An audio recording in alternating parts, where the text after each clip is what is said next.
अस्सलाम वालेकुम guys, welcome to psych student. आज हम पढ़ेंगे कोर्स कोड PSY 404 का lesson number 5, that is theoretical perspectives.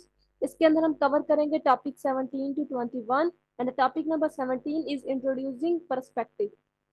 Introducing perspective में हम देखते हैं, सबसे पहले हमने बात की है कि साइंस में जो भी पर्सपेक्टिव्स, मॉडल्स, पैराडिगम या थ्योरीज हैं, उनको हम अटेम्प्ट करते हैं डिफरेंट इवेंट्स और बिहेवियर्स को एक्सप्लेन करने के लिए। आगे वो कह रहे हैं कि मॉडल्स जो हम डिफरेंट पढ़ते हैं, जिन्हें हम इस्तेमाल करते हैं, उसके कुछ इन्फ्लुएंसेस बताए हुए हैं कि जो भी प्रोफेशनल या इन्वेस्टिगेटर्स होता है वो ऑब्जर्व करता है किसी भी पेशेंट के बिहेवियर को। उसके बाद वो कैसे क्वेश्चन करता है, वो कौन सी इंफॉर्मेशन को इकट्ठा करता है और जो इंफॉर्मेशन उसने इकट्ठी की होती है उसको कैसे इंटरप्रेट करता है। आगे वो कह रहे हैं कि models are use to explain and treat abnormal behaviour. ये जो मॉडल्स हैं इन्हें हम इस्तेमाल करते हैं एबनॉर्मल बिहेवियर को एक्सप्लेन करने के लिए, कहाँ गया, एक्सप्लेन करने के लिए और ट्रीट करने के लिए। और no single model can explain all aspects of abnormality. किसी भी एबनॉर्मेलिटी को फुली एक्सप्लेन करने के लिए हम कोई एक मॉडल से मतलब उसे फुली एक्सप्लेन नहीं कर सकते। हमें एबनॉर्मेलिटी को एक्सप्लेन करने के लिए डिफरेंट मॉडल्स की जरूरत होती है। आगे बायोलॉजिकल पर्सपेक्टिव्स की बात हो रही है। बायोलॉजिकल कुछ नहीं होता, बायोलॉजिकल पर्सपेक्टिव उन्होंने कहा है कि बायोलॉजिकल थ्योरिस्ट जो हैं वो एबनॉर्मल बिहेवियर को एज अ इलनेस देखते हैं। जैसा कि अब हम डिफरेंट बायोलॉजिकल पर्सपेक्टिव्स में हम स्टडी करेंगे जो प्रॉब्लम्स होते हैं ब्रेन के, उसमें ब्रेन एनाटॉमी पढ़ेंगे, brain chemistry, brain circulatory.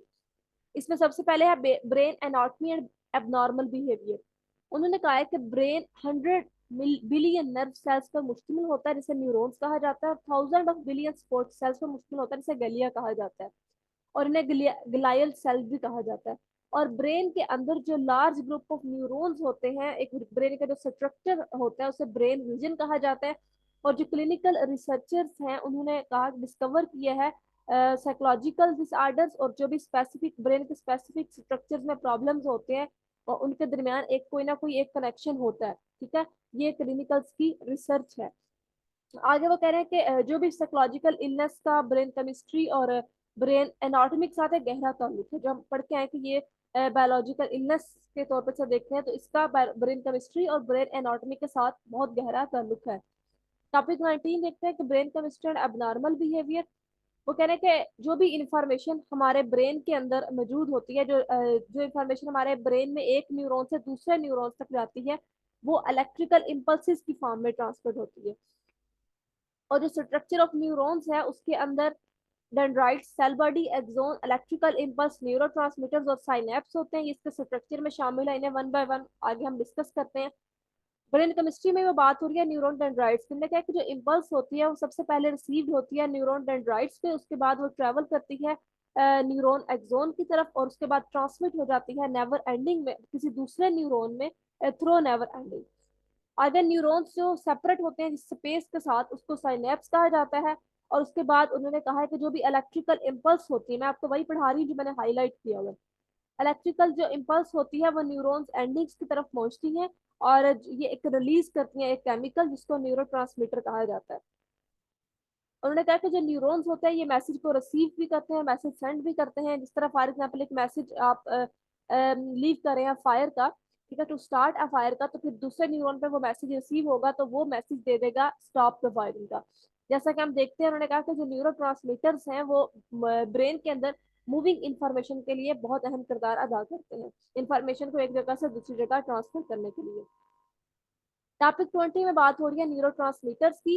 Researchers ने आइडेंटिफाई किया है न्यूरो ब्रेन में बहुत से डजन ऑफ न्यूरो को, जिसमें सेरोटोनिन, डोपामाइन एंड गैबा है। उन्होंने कहा है कि जो जैसे डिप्रेशन जो है उसमें नहीं, न्यूरो उन्होंने कहा कि sometimes associated with mental disorders.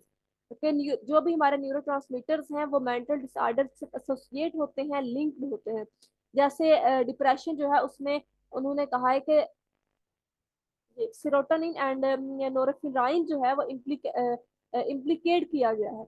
इसके अलावा एंजाइटी के अंदर गैबा और सिजोफ्रेनिया के अंदर डोपामिन इम्प्लीकेट किया गया है। एंडोक्राइन ग्लैंड्स की बात होती है, कहा कि जो मेंटल डिसऑर्डर्स हैं ये ज्यादातर पाए जाते हैं जब हमारे एंडोक्राइन सिस्टम में केमिकल एक्टिविटी का इम्बैलेंस हो जाता है। ठीक है, मतलब एंडोक्राइन ग्लैंड्स का भी बैलेंस रहना बहुत जरूरी है, उसके अंदर जो भी उसकी केमिकल एक्टिविटी है।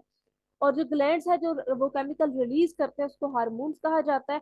और ये प्रॉपर जो है वो हमारी बॉडी को एक हेल्प देते हैं, हमारे बॉडी ऑर्गन्स को फंक्शन करने में, उनको एक्शंस करने में।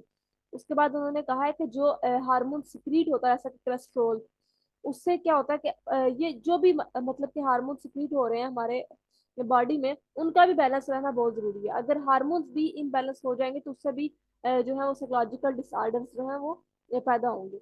जेनेटिक फैक्टर्स, जेनेटिक फैक्टर्स उन्होंने कहा है कि जीन्स जो हैं वो कंट्रोल करती हैं डिफरेंट कैरेक्टरिस्टिक्स को एंड ट्रेट्स को जो कि पर्सन इनहेरिट करता है। और उसके बाद उन्होंने स्टडी जो है वो सजेस्ट करती है कि इनहेरिटेंस हमारे mental disorder, schizophrenia, Alzheimer disease और दूसरी मेंटल डिजीज में बहुत अहम किरदार अदा करते हैं।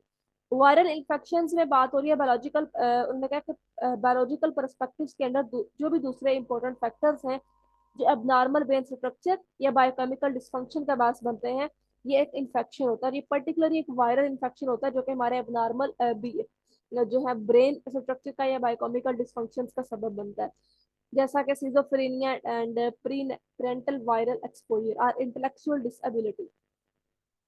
आगे हम देखेंगे ट्रीटमेंट के बारे में कि हम जो भी हम ऊपर साइकोलॉजिकल डिसऑर्डर्स पढ़ के आए हैं ना डिफरेंट, तो उनको कैसे ट्रीट किया जाता है। उन्होंने कहा कि 3 लीडिंग काइंड्स हैं बायोलॉजिकल ट्रीटमेंट्स की जो आजकल ड्रग थेरेपी और ब्रेन स्टिमुलेशन और साइको सर्जरी के तौर पर इस्तेमाल की जा रही है।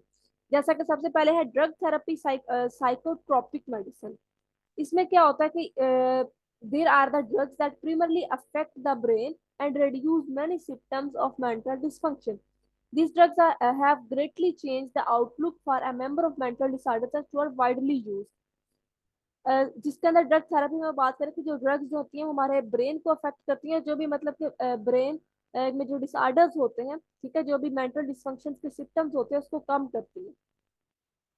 सेकंड है electro conclusive theory, convulsive theory, sorry, electro convulsive theory में उन्होंने कहा है कि ये जैसा कि जो पेशेंट को शॉक्स दिए जाते हैं ना, इलेक्ट्रिक शॉक्स दिए जाते हैं, और ये हाईली सीवियर डिप्रेस्ड पेशेंट के लिए इस्तेमाल किए जाते हैं।